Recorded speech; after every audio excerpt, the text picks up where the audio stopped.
Hey guys, in today's lesson we're going to continue looking at drawing as documentation, but we're going to be moving on to shading. Now in our previous lessons we looked at contour drawing and why it is important to draw the outline of an object first, and also how to break down objects into simple geometric shapes in order to get them to be done accurately. So for this one, we're going to be looking at shading. Now, what exactly is shading? It says that shading is about seeing images or life in terms of black, white, and all the grays in between. Now, basically, when we shade, we look at images and we see at objects rather, and we see them not for the color that the object has, but also the how the light affect those objects. And when we're shading them, that is how we put it back on paper. We don't put the color down on the paper when we're shading. We put the effect of the light on the object. Now we all know that light allows us to see an object, because if there's no light then we can't see anything. Now, how the light affects that object is going to determine how we shade it if we're trying to draw it. So if light is hitting the object from a particular angle, then we know that that angle or that side is going to definitely going to be brighter, or in this case white, or a bit light gray, in comparison to a side that is turned away from the light. That side will be darker. Right.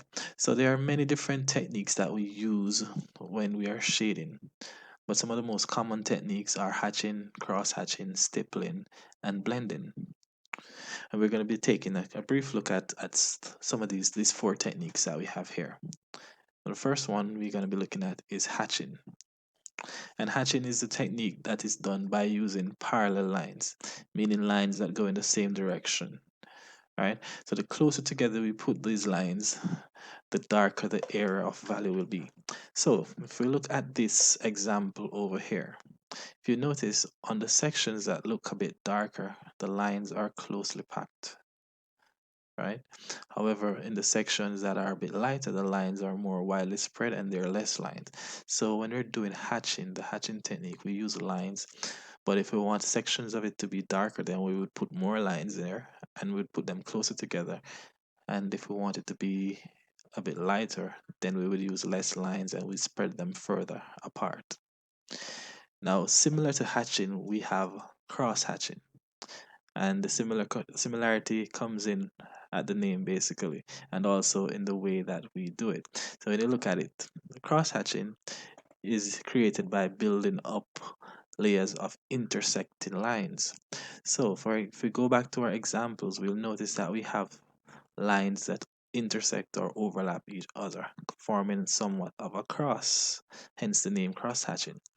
Right? So it's the same process for the hatching, where if we want an area to look darker, we would use closely packed lines. It's the same thing for cross hatching. So if we want the area to be dark, we will put the lines much closer together. If we want it to be light, then we will put them further apart. All right. Now, moving on, we have blending. And blending is the most common shading technique out there.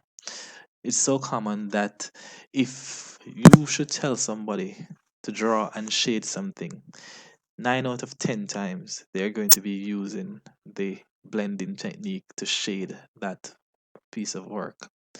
Now, in this technique, the artist uses the drawing tool to create light and dark areas by adding and reducing the amount of pressure they apply. So, if you want the area to be dark, then you're going to press more on the drawing tool. If you want that area to be a bit lighter, you're going to ease up or you're going to reduce the amount of pressure that you have on that you put on the drawing tool. So that is how blending work. You apply pressure when you want the area to be darker, and you reduce the amount of pressure when you want the area to be lighter. Now the next one we're looking at is the stippling technique. And the stippling technique is done using dots. right? So it follows the same principle as the hatching and the cross hatching technique in the sense that if we want an area to look darker, we would put more dots in that area, just like how you put more lines when you're doing hatching. And if you want the area to be lighter, you would put less dots in that area that you want the area to be light in. And you can see it just by looking at the examples that this area that is very dark, you have a lot of dots packed in, but over here that it becomes lighter, you have less and less dots packed in. All right, so we have other shading techniques such as smudging and we have curving. Those are used by many artists as well. However, these four that we looked at right here are main the four main shading techniques that exist out there. Now, when shading an object or shading a drawing, there are five key components that we need to bear in mind. Now, the components are the components of shading, and these are highlight, halftone, core shadow, reflected light, cast shadow, right? So these are the five key components. Now the highlight, this is where the light source hits the form or the figure directly. That is the brightest part of the object. So if you have an object and you're shining the light on it and the light hits that object at a specific spot, now that spot is the highlight. That is where the light source hits the object directly. It is usually the brightest spot, and when we're shading, most times we have that spot as being completely white.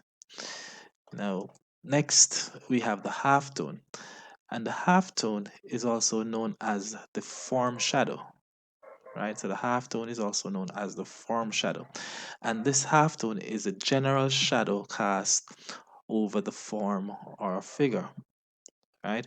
So it's the general shadow that is cast over the form or figure. And it says the darkest part of this form halftone or form shadow is the core shadow, which we'll be looking at afterwards. So the core shadow, which is the darkest part of the form shadow or the halftone we just spoke about just now. Next, we have the reflected light, and the reflected light is a light that is bounced back onto the form or figure by the surface plane, meaning the surface that the object is on. So whatever light is bounced from the surface that the object is on back onto the object, that is called the reflecting light. And sometimes we might see a reflecting light, sometimes we might not see it. It all depends on how dark the surface is, the surface that the object is on is. So if it's if it's black, black absorbs all the light. So there's nothing that's going to be reflected back onto the object. So it all depends on how dark that surface plane is. Now, the final one we have is a cast shadow. And when we think about the cast shadow, one of the first things we should come to our mind is our shadows when we stand outside in the sun or in a light, right? So the cast shadow is a shadow that is formed. It's a shadow that is formed when the figure is basically blocking out the light, right? So take for example, you're standing out in the sun and you are blocking your body is blocking the light from the sun. When you look behind you, you're going to see a shadow on the ground. Now that shadow on the ground is known as the cast shadow. All right. So those are the five main components of shading. And if you look here, you can see an example of exactly what I am referring to when I talk about the highlights. So you see the brightest part of the shaded image. We have the half tone or the form shadow, and this encompasses this entire area here. Everything here would be a part of the half tone or the form shadow. Now, this darker area here on the form shadow is actually the core shadow, this darker area here. And below that, we have the reflected light. This reflected light here is picking up the light from the surface and reflecting it back onto the object here. And finally, we have on the ground, we have the cast shadow, which is caused by blocking out this light source. So the light is coming from this direction. The object is blocking the light source. Therefore, it creates a shadow on the ground. That is your cast shadow. Now, we're going to be watching a video by a gentleman who explains this in even more detail than I do. So just take some time, watch the video, and let's learn something new today.